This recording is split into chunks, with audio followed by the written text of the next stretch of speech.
mumeze neza. Ni Tips House Academy.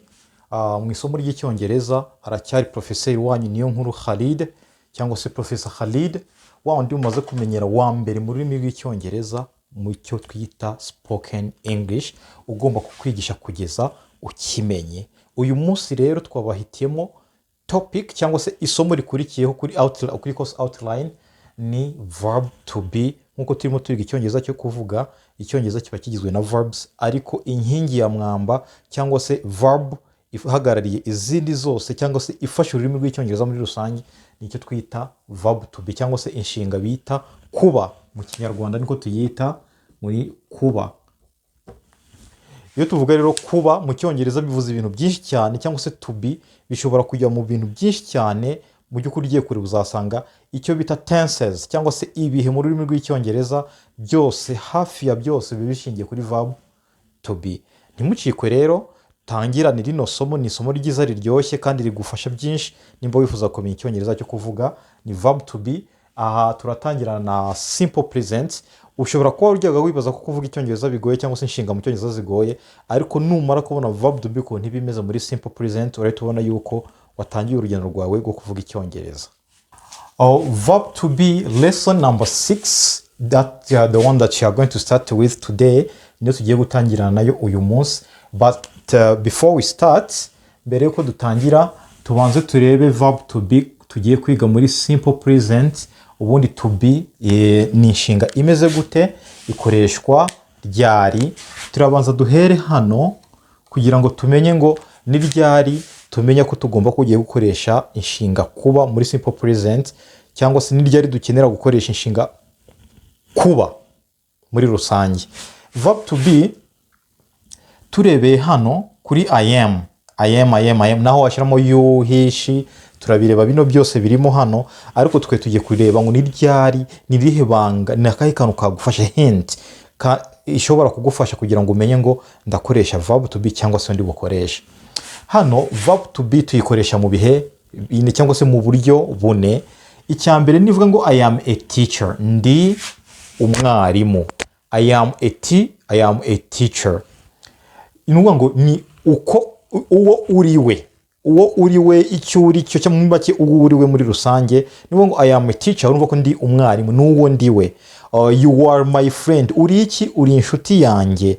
He's a soldier, ni umusirikare. Urumva ko turimo turavuga ko umuntu agize gute, ameze. It is a dog, ni igiki, ni imbwa. Muri kubyumva aho nahambere ukoresha kumenya ngo ndi iki, ni iki, sibyo? Hanyuma aha kabiri, mu buryo bwa kabiri, ni urugero rwa kabiri ngo I am tired, ndarushye. I am sick, ndarwaye. I am hot, ndashyushye. Hano bishatse kuvuga iki? Bishatse kuvuga yuko nuko umeze. Mbere wari uriwe cyangwa se icyo uri cyo, ariko ubu noneho nuko umeze. Urarushye, urakonje, urananiwe, urishimye, urarakaye, sibyo? Urumva ahangaha ni uko ugize gute, umeze. Aha urugero rwa kane ruravuga ngo I am with Peter. I am with Peter, ndi kumwe na Petero cyangwa se Peter. Nituvuga ngo ndi kumwe na Peter, wumve yuko turi kuvuga ngo ni umuntu muri kumwe. Uri kumwe nande? Ndi kumwe, telefone yanjye turi kumwe, imodoka yanjye turi kumwe, imbwa yanjye turi kumwe, inshuti yanjye turi kumwe, mama turi kumwe, ndi kumwe na Claude, ndi kumwe na Olivier, ndi kumwe na Gasana. Urumva ni umuntu mugize gute, umuntu muri kumwe. I am with John, I am with my phone, I am with my father. Urumva ni uwo muri kumwe. Bwa mbere twavuze ngo n'uwo uriwe, bwa kabiri nuko umeze, bya gatatu ni uwo muri kumwe cyangwa se ni icyo muri kumwe. Example number 4 iravuga ngo I am at home. I am at home, ndi mu rugo. Noneho ugohita wumva yuko ni ahantu uri. Where are you? Uri hehe? Urumva ko ndi kukubaza aho uri. I am at school, ndi ku ishuri. Uri kubyumva? Uri hehe? Ndi mu cyumba. Urumva aho uri. Ubwo ibyo bihe bine, ukumeze, uwuriwe, ukumeze, uwo muri kumwe, aho uri. Naho hantu hamwe ushobora gukoresha verb to be. nta handi hantu uzasanga ushobora gukoreshamo verb to be. Ahandi hantu uzayikoresha ni igihe iba yagiye kuba icyo twita auxiliary cyangwa se kunganira izindi verbs kugira ngo tuzitondagure mu gihe runaka. Nk'ubu niba mvuze ngo kuririmba ni verb to sing.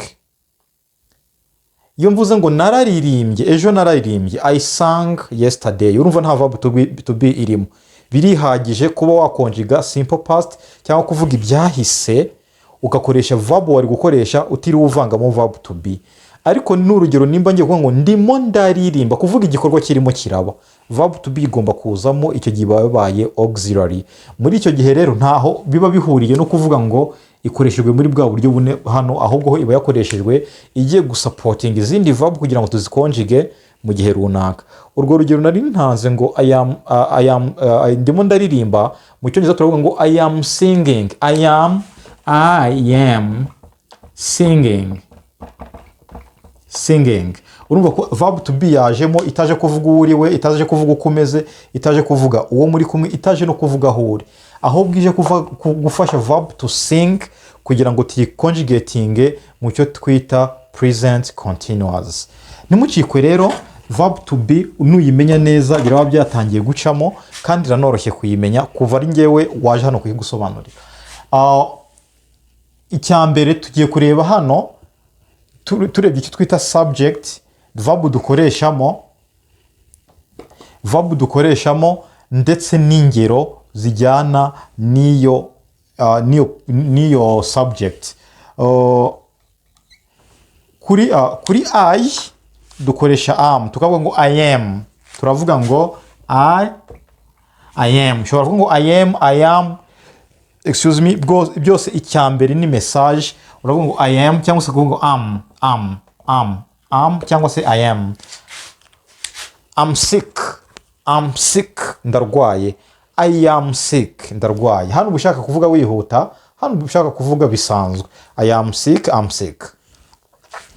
Kuri I, subject bita I, dukoresha am. Nituvuga ama subject, wumve ni I, you, he, she, it, we, you, they. Bya bindi wenda ushaka kwivuga, mvuga wowe, mvuga bariya, turimo turivuga, ndimo ndavuga mwebwe, turi kuvuga uriya. Icyo gihe ibyo ngibyo dukoresha kugira ngo tumenye nimba ruriya tuvuga nimba ari twivuga, nibyo bita subject. Ariko bikaba bigomba kubanziriza iki? Interuro. Kuri he, she na it dukoresha is. I mba ndi kwivuga. Iyo tuvuze he cyangwa she, tuba turimo turavuga undi muntu utari ngewe, utari nawe. Ubwo niba ari he nuriya cyangwa se uyu nguyu w'umukobwa, niba w'umuhungu nituvuga she aba ari uyu cyangwa uriya w'iki w'umukobwa.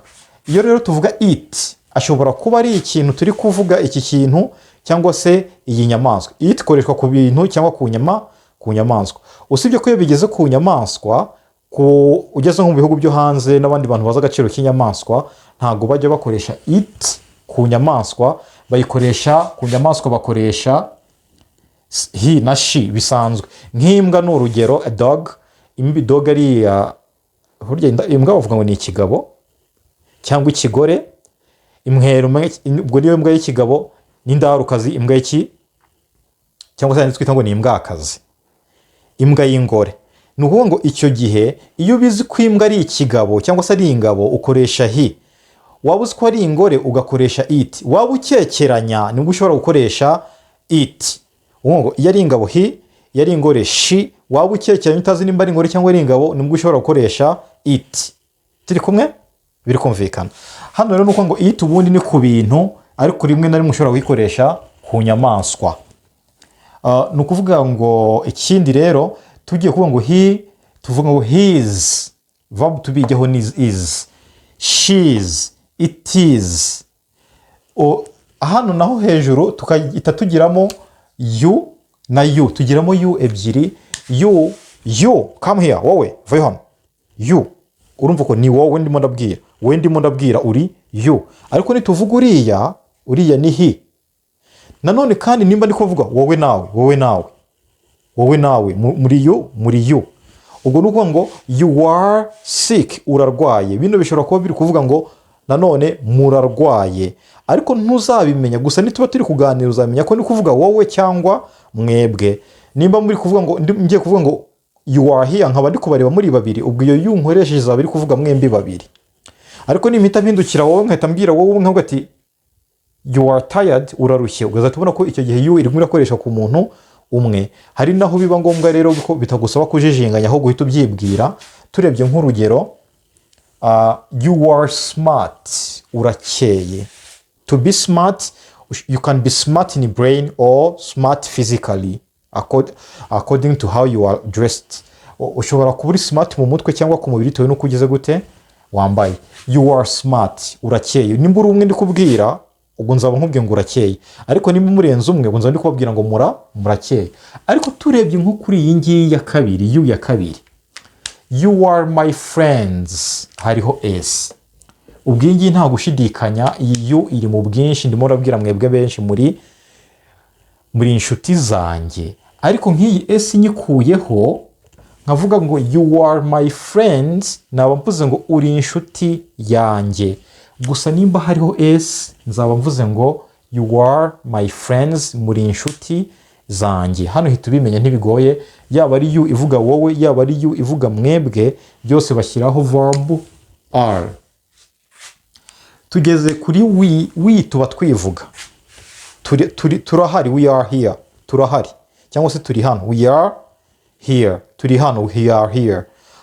We are sick, turarwaye. Urumva we ivuga twebwe. They ivuga bariya. Bariya tutari kumwe. Ngewe nawe nimba turi kumwe twa turi kuvuga bano bari hariya cyangwa se bari hariya cyangwa se bari hariya, bariya. Oh, they are beautiful, ni beza. Ubwo wenda ni nk'abakobwa turi kuvuga, they are beautiful. Ni izi ngizi rero dukoresha muri simple present. Ubwo duhereye nko kuri I, twahereye hano hasi, I am, tugatanga urugero, I am a teacher, ndi umwarimu. Ushobora kuvuga ngo I am a student, ndi umunyeshuri. I am a pilot, nuko umeze. I am tired, ndarushye. I am sick, I am happy. I am upset, upset ni kuba warakaye. I am with Peter, ndi kumwe na Peter. I am with John. Ariko turi gukoresha I kubera ko zino turazigera, ubwo ni kuri I turi. Urumva ko byoroshye. He's at home, ari hehe? Ari mu rugo. Twakundi twavuze ngo ushaka kuvuga n'ahantu uri, I am at home, I am at school, I am at work, ni I am. Hano rero twageze kuri he, she na it. Nituvuga kuri he turavuga ngo he's at home, ari mu rugo. Where is your mom? Where is your mom? She's at home. Ngo noneho ni kuri she. Are you ready? Yes, I'm ready. Is she ready? Nawe ariteguye? Yes, she's ready. Yego ariteguye. It is tired, irarushye cyangwa se irananiwe. Turi kubyumva neza. Verb to be very simple, very simple. Hano icyo usabwa gusa ni ukumenya za subjects, ama pronouns twita ama subject, ukamenya kuyatandukanya, ukamenya ngo nimba ngiye kwivuga ni I, nimba ngiye kuvuga ni you. Ninjya kuvuga wa mukobwa wowe cyangwa se uriya mukobwa turi kuvuga ni she. Nituba turi kuvuga uriya muhungu ni he. Ariko nitujya kuvuga iriya mbwa ni it. Gusa rimwe na rimwe nimba bizwa ari umuhungu cyangwa ari ingore cyangwa ari ingabo, uravuga he cyangwa she. Nitujya kuvuga it, kira kintu, kira gikombe, iraba ari it. Niba ari inyamaswa ni it, niba ari igikombe ni it, niba ari inzu ni it. Gusa ku nyamaswa ako kantu mukazirikane kubera agaciro duha inyamaswa n'akamaro zidufitiye, ushobora gukoresha he cyangwa she. Ukamenya nimba tugiye kwivuga, ngewe tujya kuvuga twebwe uko tumeze cyangwa se naho turi, turakoresha we. Twajya kuvuga mwebwe wowe nawe, najya kubavuga nkavuga you. Najya kuvuga wowe umwe turi kurebana wowe umwe, ndavuga ngo you. None umwe ari mwebwe babiri nabwo nkavuga ngo you. Ikindi ni they ni iyi ngiyi iri hejuru. They tuba turimo tuvuga bariya cyangwa se abangaba. They are my friends, ni inshuti zanjye. Bande bariya, wenda Kalisa na Claude ni inshuti zanjye. Hano birumvikana. Ahubwo noneho nimba navuze ngo I am a student cyangwa se I am a teacher, I am a nurse, ninjya kubihakana ndavuga gute? Nicyo tugiye gukurikizaho kureba kugira ngo turebe ko hano yari kwari ukwemeza none tugiye guhakana twabivuga gute. Are we together? Turaza kureba nuko bagira gute nuko babaza. Reka turebe noneho negative form ya verb to be uko bayikora. Negative form ya verb to be muri simple present is very easy.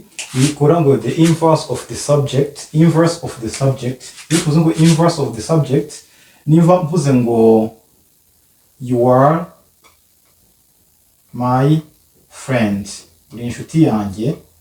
You are my friend, ninjya koza uri inshuti yanjye, uri inshuti yanjye. Iyo dukora ni inverse, ubwo nkaza ngahera hano nkavuga ngo are you my friend? Are you my friend? Warangiza ugashyiraho question mark. Wabonye ikintu nakoze, nahinduranyije subject and the verb. In the inverse of the subject, you are my friend. Ninjya kubaza ndabanza are you my friends? Are you my friends? Is it making sense? Yes. Nungo hano ni dutatu dukoresha ubundi muri simple present. Hari is, hari are, hari na am. Is ikoreshwa kuri he, she na it. Noneho are igakoresha kuri you, we na they. Iyi am igakoreshwa kuri I gusa. Nivuga ngo ese ndi inshuti yawe. Nijya ngiye kuvuga ngo ndi inshuti yawe, navuga ngo I am your friend. Your friend. I am your friend. Ndi inshuti yawe. None ninjya kubaza nimba ndi inshuti yawe, njya kubaza njya ndi inshuti yawe. Ubu icyo nkora no kubihinduranya nkazana am gutya, I kaza hano nkavuga ngo am I your friend? Byanditse neza ni am I.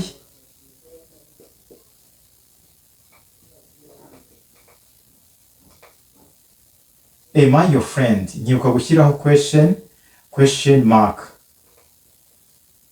n'akabazo. Am I your friend? Murabona ko bigeze gute? Murabona ko byoroshye. It is very easy. Nta mpamvu yo kongera gupanika ngo Icyongereza kiragukomera.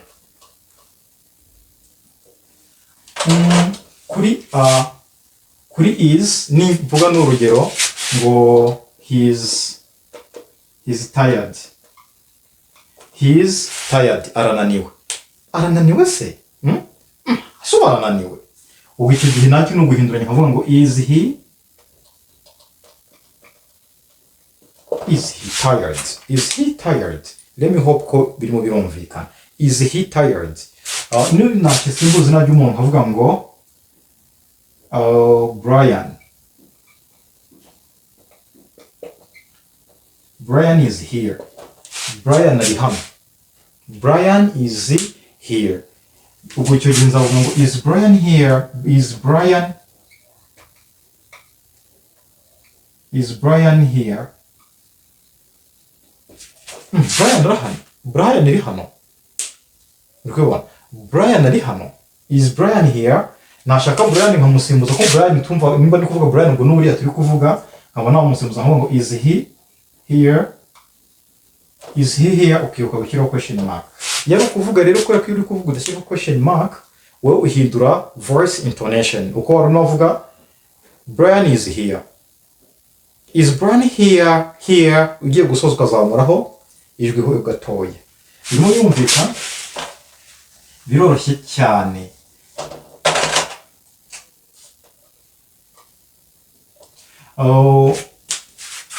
Dukoreshe zino subject tugakoresha ngo nge nawe turananiwe. Nge nawe turananiwe. Iyo mvuze ngo ngewe nawe urumva yuko ni twebwe babiri. Ubwo icyo gihe ni we. Ngewe ubwo yari I, wowe ni you. Ubwo ngewe uteranyijeho you bibyara we.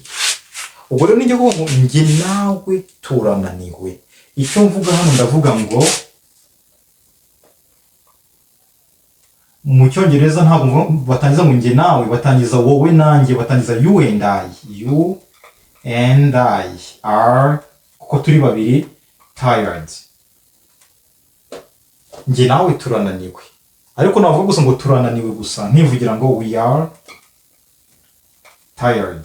Kuko twebwe ni njyewe wongeyeho wowe, nibyo bibyara twebwe. Byari byo twita mu Cyongereza we are tired, twebwe turananiwe. Ariko nivuga ngo njye nawe, aka kantu ka njye nawe tukabanza twakavuga, icyo gihe mu Cyongereza ujya kubanza kuvuga ngo you and I are tired. Mu Cyongereza habanza you. Hanyuma hari abajya bakora ikosa kandi benshi bakandikaho ngo me and you.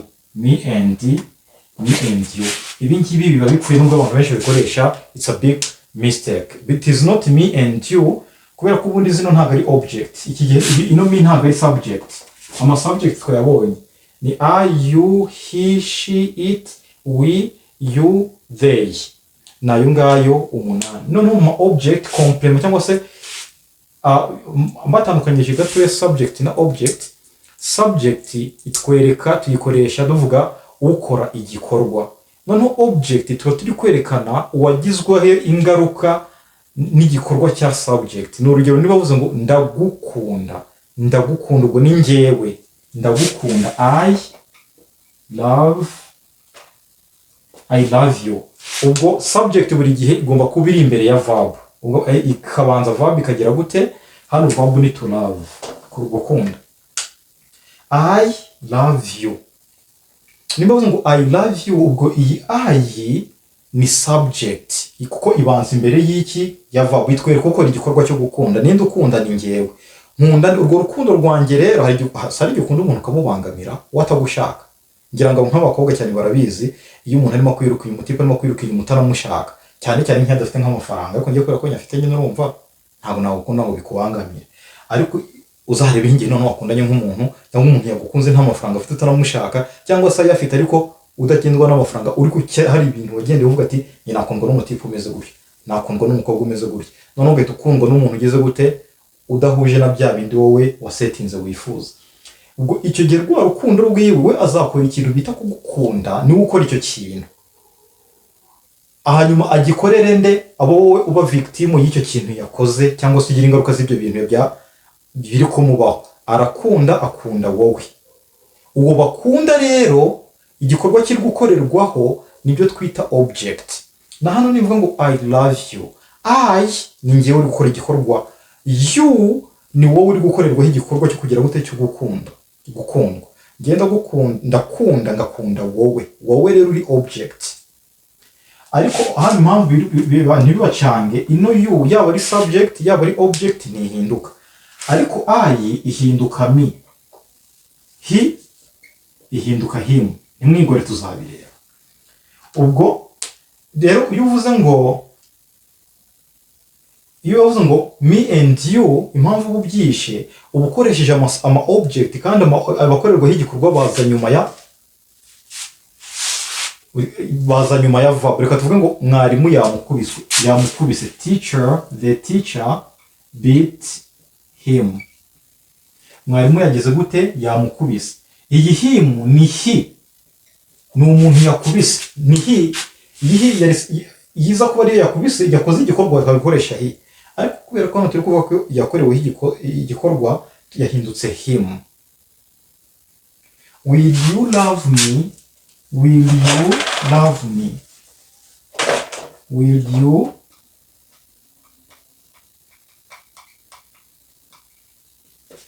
love me? Ese uzankunda? Iyi you ni subject kubera ko ibanziriza verb. Noneho iyi me kuko icyo gihe nzakorerwaho igikorwa cyo gukundwa cyangwa se cyo gukunda, icyo gihe yo no me izaba ari njyewe ariko ndi gukorerwaho igikorwa atari njyewe uri kugikora. Is it making sense? Will you love me? Uzankunda, igikorwa cyo gukunda kizankorerwaho. Twabonye igomba kuza inyuma y'iki ya verb. Rero nuvuga ngo me and you are tired. Urabona ko uzabukoresheje me ya object. When you nubwo nayo ari object ariko hano ntwapfa kumenya ko idahinduka. Niyo mpamvu rero dukoresha mu Cyongereza bakoresha you and I, kubera ko izi ngizi nizo subject nizo zerekana uwakoze iki, uwakoze igikorwa. Yo tujye kuvuga uwakoze igikorwa dukoresha subject, uwakoreweho igikorwa ni object. Tuzaribireba neza tugiye kwiga pronouns, personal pronouns.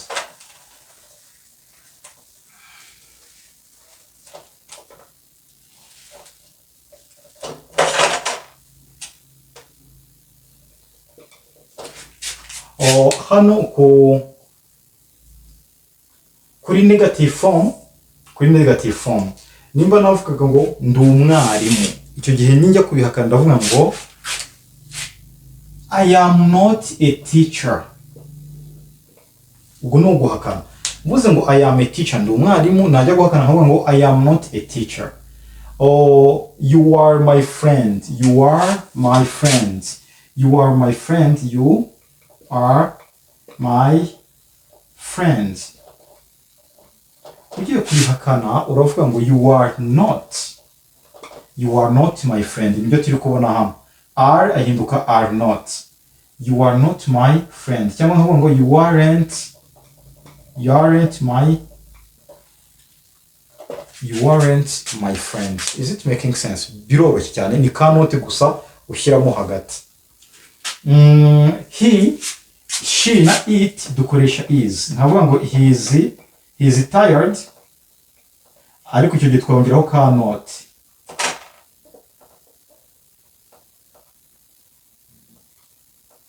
He is tired, none icyo gihe twongeramo twavuga ngo he is not tired. It is hungry, irashonje. It is hungry. It is hungry. Twavuga ko idashonje twavuga ngo it is not hungry cyangwa it isn't hungry. Very easy. Ukoresha kushaka niba it isn't hungry cyangwa se it is not hungry, byose biri correct. Verb to be iroroha cyane. Hano hari umuntu ufite ikibazo, waba ufite ikibazo, don't worry to ask, just go in the comment section and then write your question, then I'll answer you. Don't worry.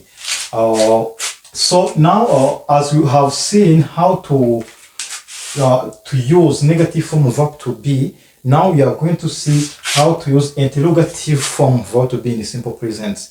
Uko bakoresha verb to be muri interrogative form muri simple present. Nituvuga interrogative form wumva ko ari ukuntu babaza iki, babaza ikibazo. Are you, is he, am I. Urumva ko nugucurika, niba you are, you are. Ubwo icyo gihe tuzacurika tuvuge ngo are you. Wasaze, are you mad, ari hano. Is he here. Twari twabirebyeho kugira ngo twiyibutse gusa, turebe yuko turimo turabyibuka kugira ngo tujye kuri point ya kane ivuga interrogative ariko muri negative form. Nitujya ngo yo ararwaye, is he sick, ararwaye. Are we together? Is he sick? Ubundi iyo tuvuze ngo ararwaye tutabaza tuvuga ngo he is sick. Hano rero birumvikana. Reka turebe point ya kane. Point ya kane rero ni interrogative negative form. Ni uburyo tubaza ariko duhakana. Ntabwo urushye, ntabwo turi inshuti. Let's see. Number 1, aren't you tired? Ntabwo urushye. Aren't you at home? Ntabwo uri mu rugo. Aren't we together? Ntabwo turi kumwe. Are we together? Aren't we together? Ntabwo turi kumwe. Are we together? Turi kumwe. Aren't we together? Ntabwo turi kumwe. Ushobora no kuvuga ngo are we not together? Are we not together? Are you not sick? Ariko uburyo bworoshye ni ukoresha ubu buryo buhinnye. Are you not my friend? Ntabwo uri inshuti yanjye. Ariko mu buryo bwiza bwo kugira ngo uvuge icyongereza cyiza kinihuse ni aren't you. Can you repeat? Aren't you. Number 2 ni kuri I. Kuri I tuvuga ngo I am. Ariko twaza kubaza twavuga ngo am I yours? am I yours ndi uwawe, am I yours ndi uwawe. It's making sense. Very, very, very, very easy. It is number 3. Number 3. It is, tuvuga is it. Is it. Cyangwa se is he. Is he nkuko twabibonye hano nabyanditse. Is he, is she, is she here, arahari. Is she sick, ararwaye. Is she your girlfriend, kopine wawe. Is this making sense? Reka noneho tuhita tureba point ya 5 ikurikira nimba biro muri kubyumva. Is there any question? Nimba muri kubyumva, reka dukomerezaho rero na point ya 5 tureba uko ushobora gukoresha verb to be muri simple past. Verb to be muri simple past. Wibuke ko turimo twiga verb to be ayo lesson ya 6 y'uyu munsi. Verb to be rero muri simple past nayo yoroshye. Dufata hamwe twashyiraga utu tuntu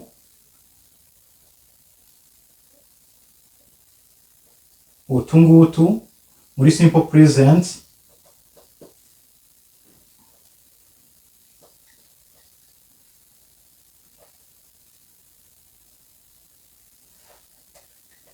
Kuri I twashyiragaho am, icyo gihe am tuyisimbuza was. Kuri he, she na it twashyiragaho is, ubwo is tuyisimbuza was. Noneho kuri they, we na you twashyiragaho are, tuhasimbuza were. Mu magambo make muri simple past dukoresha was na were gusa. Simple past. Ushobora kuvuga simple past, past simple, they are all correct, it's okay. Aho dukoresha was na were, ariko muri simple present dukoresha am, is na are. Simple past rero igize gute? Iroroshye. Iyo tuvuga simple past, it is to talk about things that happened in the past. Tuba turi kuvuga ku bintu byabaye muri kahise. Kahise tuvuga gute? Mu mpitagihe. Mu mpitagihe rero nibavuga ngo narindi mu rugo cyangwa se narindi mu rugo, turavuga ngo I was at home. I was at home.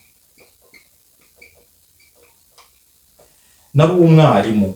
I was a teacher. Narindushye cyangwa se narindushye. I was tired. Ngiye kuvuga ngo ndarushye ndavuga ngo I am tired. Narindushye, I was tired. Urumva aho bitandukanye. Kuri he, she na it dukoresha was naho. Ni kimwe no kuri I. He was at home, yarari mu rugo. She was ready, yari yiteguye. He was sick, yari yirwaye cyangwa se yari yirwaye. Is it making sense? Kugira ngo tuntu tumenye neza ko turoroshye, tuziga tenses yego, ariko utungutu tumenya hakiri kare ko twagufasha gutangira kuvuga iki ururimi rw'Icyongereza. Turi nono kuri they, we na you ho dukoresha were. They were at home, bari mu rugo. John and Jane were at home. John and Jane were at home. Nituvuga ngo John na Jane si bariya turi kuvuga, kandi bariya twavuze ngo ni they. Niyo mpamvu dushyizeho were. They were at home. Ntabwo bavuga ngo John na Jane they were at home ngo uyivugire rimwe oya. Nimba uhisemo gukoresha amazina yabo, ubwo they ugira gute? Uyikuramo, kuko they ubundi yazaga igiye gusimbura ye amazina. Is it making sense? Is it making sense? Yes. Twembi cyangwa se nge nawe twari inshuti. You and I were friends. You and I were friends. Nge nawe twari inshuti. It is very, very easy, except only if you have a question. None tujye kureba nka number 6 twavuga ngo negative form of verb to be in simple past. negative form of verb to be in simple passive ukuntu tubikora. Nimba twavugaga was icyo gihe turavuga ngo was not cyangwa se wasn't. Twajya kuvuga were twashyira muri negative tuvuga were not cyangwa se weren't. Ni kuko n'izina ebyiri dukoresha example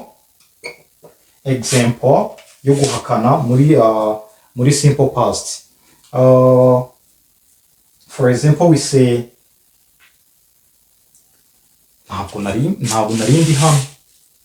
Ntabwo nari ndi hano barivuga ngo I was not here. I was not here. I was not here.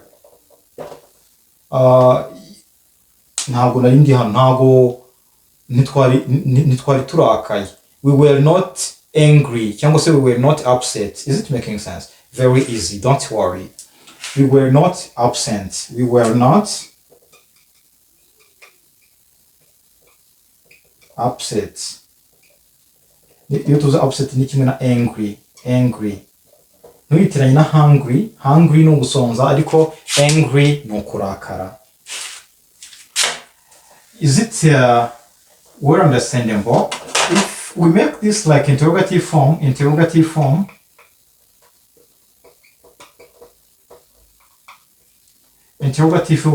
biroroshye nkuko twabonye ko muri simple present dukora the inverse of the subject. Bivuze ngo tufata iyari subject uyo na verb tukabihinduranya. Nimba navugaga ngo you were my friend. You were my friend. Wari inshuti yanjye. Ntashaka wese wari inshuti yanjye. Were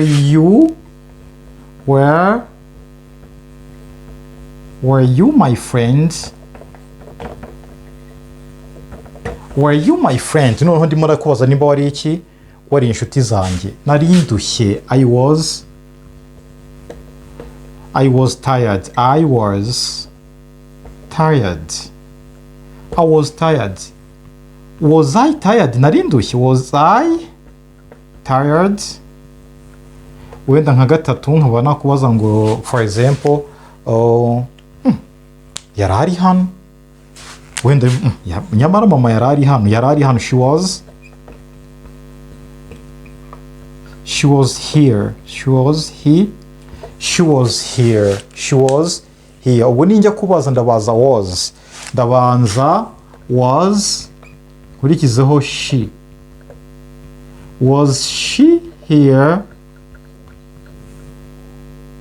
Wenda nk'aka example kanyuma kuri interrogative form muri simple past biroroshye ni kimwe na interrogative form ya verb to be muri simple present. Example ya nyuma twatanga kubera ko byoroshye nko kubaza ngo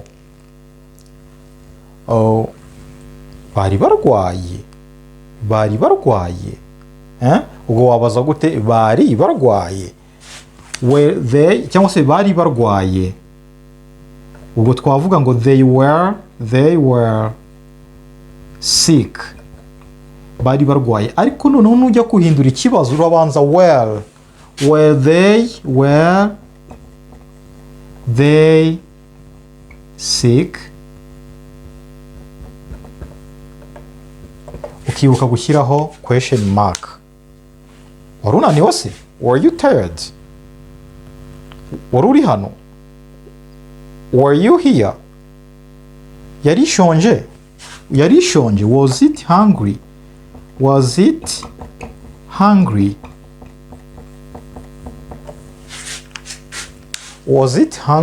Peter yari yarakaye.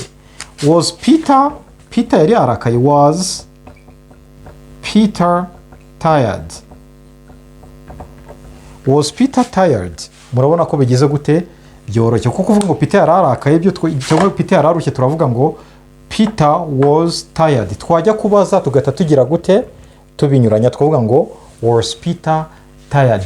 Thank you rero guys kuba mwabashije gukurikira isomo ry'uyu munsi about a verb to be. Nizera ko twize neza, gusa uramutse ugize nk'ikintu tumvise wambaza nta kibazo. Umunyeshuri mwiza arabaza mu bintu biranga ko umuntu yumvise cyangwa tumvise nuko agira gute, nuko abaza. Nibyo byiza rero iyo ubajije bituma umenya, kandi kubaza ntabwo ari bibi, cyane cyane iyo ufite umwarimu mwiza. Yari Professor Khalid kuri Tips House Academy mu isomo ryacu ry'Icyongereza kuri lesson number 6 yari verb to be. See you next time. Ciao ciao.